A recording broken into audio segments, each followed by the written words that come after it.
दोस्तों स्वागत है आपका मेरे YouTube चैनल इंग्लिश बाबू पर। और हमारा आज का टॉपिक है वांट और शुड। तो जैसा आप थंबनेल में देख ही चुके हैं, और आज का हमारा टॉपिक बहुत ही इंटरेस्टिंग टॉपिक के ऊपर है। जैसे मैंने आपको बताया, आज हम बात करने वाले हैं शुड और वांट का सही से इस्तेमाल कैसे करें। दोस्तों, आप में से ज़्यादातर लोग जानते होंगे कि या आप लोगों ने सेंटेंस काफ़ी सुने होंगे। ऐसे हमारे सामने कई सारे सेंटेंसेस आते हैं जिसके टेल पर चाहिए आता है। जैसे मुझे वहाँ जाना चाहिए, राजू को कार नहीं चाहिए, आपको झूठ नहीं बोलना चाहिए। तो अक्सर आपने देखा होगा कि हमारे सामने इस तरह के वाक्य आते हैं जिनकी टेल पर चाहिए आता है, और वहाँ पर अक्सर लोग शुड का ही यूज़ करते हैं, क्योंकि शुड एक हेल्पिंग वर्ब है जिसे हम चाहिए के लिए प्रयोग करते हैं। तो आज की क्लास में मैं आपको बताऊंगा कि शुड का या वांट का सही से इस्तेमाल कैसे करें, क्योंकि ऐसा ज़रूरी नहीं है कि चाहिए होने पर आपको सिर्फ शुड ही लगाना होता है। कई जगहों पर शुड के अलावा वांट का भी इस्तेमाल होता है। तो आज की क्लास में मैं आपके इस कॉन्सेप्ट को पूरी तरह क्लियर करूँगा कि आपको शुड या वांट का कैसे यूज़ करना है। तो अगर अभी तक आपने मेरे चैनल को सब्सक्राइब नहीं किया है तो चैनल को सब्सक्राइब कर लीजिए। तो दोस्तों, चलिए बात करते हैं शुड और वांट का कैसे इस्तेमाल करें। सबसे पहले मैं आपको बताता हूँ कि शुड का इस्तेमाल हम कैसे करते हैं और किस कंडीशंस में करते हैं, और वांट का इस्तेमाल कैसे करते हैं। चलिए बात करते हैं कुछ वाक्यों के बारे में। जैसे कुछ वाक्य हैं, राजू को मंदिर जाना चाहिए, आपको कार ख़रीदनी चाहिए, मुझे मोबाइल चाहिए। तो दोस्तों, हमारे सामने ये तीन वाक्य हैं, और ये इन तीनों की टेल पर आप देख सकते हैं, तीनों की टेल पर चाहिए का यूज़ हो रहा है, तीनों की टेल पर चाहिए है। लेकिन यहाँ पर हमें ये चीज़ देखनी होगी कि अब हमें शुड का प्रयोग करना है या वांट का। तो चलिए मैं आपको बताता हूँ कि हमें सही से कैसे प्रयोग करना है। जब हम कोई ऐसा वाक्य देखते हैं जिसकी टेल पर चाहिए आता है, तो सबसे पहले हमें वहाँ पर ये देखना होता है कि ये चाहिए किस स्थिति को या किस सिचुएशन को शो कर रहा है।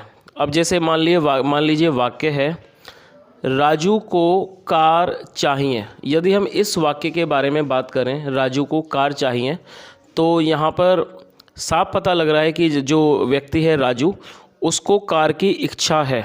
इसका मतलब इस वाक्य के अंदर राजू की इच्छा का पता चल रहा है। तो ऐसा कोई भी वाक्य जिस जगह पर या जिस वाक्य में किसी भी व्यक्ति की इच्छा का पता चले, वहाँ पर हमें हमेशा वांट का ही प्रयोग करना होता है। और अगर यदि वाक्य के अंदर किसी की इच्छा का पता न चले, अगर वहाँ पर ऐसा कोई वाक्य हो जहाँ पर हम कोई सलाह देते हैं, जैसे मान लीजिए वाक्य है, आपको पार्क नहीं जाना चाहिए। इस वाक्य में कोई व्यक्ति आपको सलाह दे रहा है कि आपको पार्क नहीं जाना चाहिए। तो ऐसी जगह पर जहाँ पर हम कोई सलाह देते हैं, तो ऐसी जगह पर वांट का प्रयोग नहीं किया जाता है। सलाह की जहाँ पर सलाह होगी वहाँ पर हमें शुड का प्रयोग करना है। तो दोस्तों, मैं उम्मीद करता हूँ कि ये कॉन्सेप्ट आपको बहुत अच्छी तरह क्लियर हो गया है। तो मैं आपको दोबारा से बता देता हूँ, जब भी आप कोई ऐसा वाक्य बनाते हैं जिसकी टेल पर चाहिए आता है, तो आपको वहाँ पर ये चीज़ देखनी होगी कि वहाँ पर सलाह का पता लग रहा है या फिर किसी व्यक्ति की इच्छा का। यदि वहाँ पर किसी की इच्छा का पता चल रहा है तो आपको सिर्फ वांट का ही प्रयोग करना है, और यदि वहाँ पर सलाह का पता लग रहा है तो वहाँ पर आपको शुड का प्रयोग करना है। और यदि यहाँ पर आप कोई मिस्टेक करते हैं तो वाक्य गलत होगा। तो दोस्तों, मैं उम्मीद करता हूँ ये कॉन्सेप्ट आपको बहुत अच्छी तरह से अब तक क्लियर हो गया होगा। चलिए जानते हैं इस तरह के वाक्य कैसे बनाएंगे। तो एक एग्जाम्पल लेते हैं। हमारे सामने सेंटेंस है, मुझे कार चाहिए। तो दोस्तों, इस वाक्य के अंदर इच्छा का पता चल रहा है कि कार की मेरी इच्छा है, तो ये इच्छा को दिखा रहा है, तो यहाँ पर वांट का प्रयोग होगा। तो इसका आंसर क्या होगा? I want a car. तो जैसा मैंने आपको बताया, जिस वाक्य में इच्छा शो होगी वहाँ पर आपको वांट का प्रयोग करना है। चलिए दोस्तों, अब बात करते हैं एक और सेंटेंस जिसके अंदर हम शुड का प्रयोग करेंगे।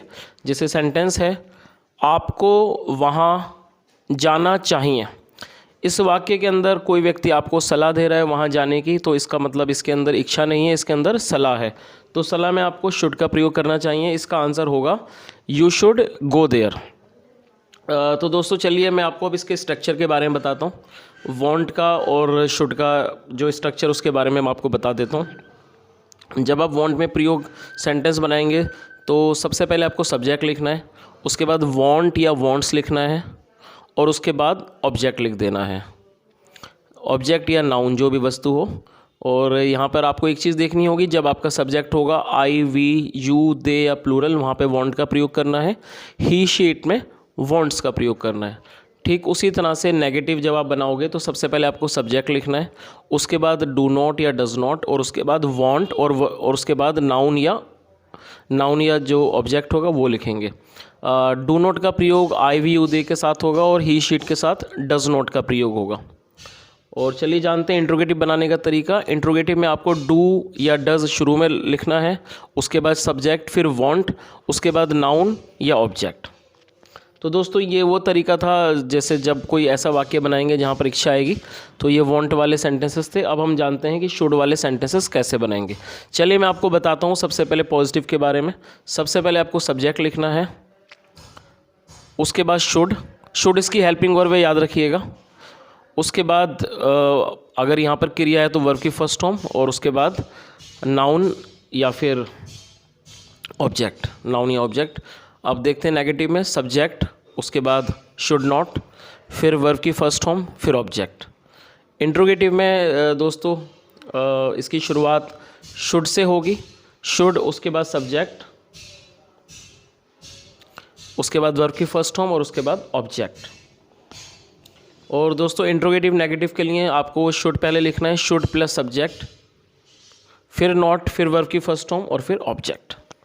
तो दोस्तों मैं आपको बता चुका हूँ और मैंने आपको स्ट्रक्चर भी समझा दिया है। तो मैं दोबारा से आपको इस चैप्टर के बारे में एक बार बता देता हूँ कि आज जो हमने डिस्कस किया है, मैंने आपको आज की क्लास में बताया है कि शुड और वांट का सही से कैसे प्रयोग करेंगे। तो जो इसमें आपको बात याद रखनी है वो ये है कि जब आप ऐसा कोई भी वाक्य बनाएंगे जहाँ पर हम किसी व्यक्ति की इच्छा को दिखाते हैं, वहाँ पर आपको सिर्फ वांट का प्रयोग करना है। और जिस जगह पर आप किसी व्यक्ति को सलाह दे रहे हैं या जिस वाक्य के अंदर सलाह का पता चले, वहाँ पर आपको शुड का प्रयोग करना है। तो मैं उम्मीद करता हूँ ये आपको कॉन्सेप्ट अच्छी तरह से समझ में आया होगा। और अगर आपको कोई भी प्रॉब्लम हो तो आप कमेंट बॉक्स में मुझसे पूछ सकते हैं। और अगर आपको वीडियो अच्छा लगा हो तो अपने दोस्तों के साथ शेयर करें, वीडियो को लाइक करें और मेरे चैनल को सब्सक्राइब करें। Thank you so much.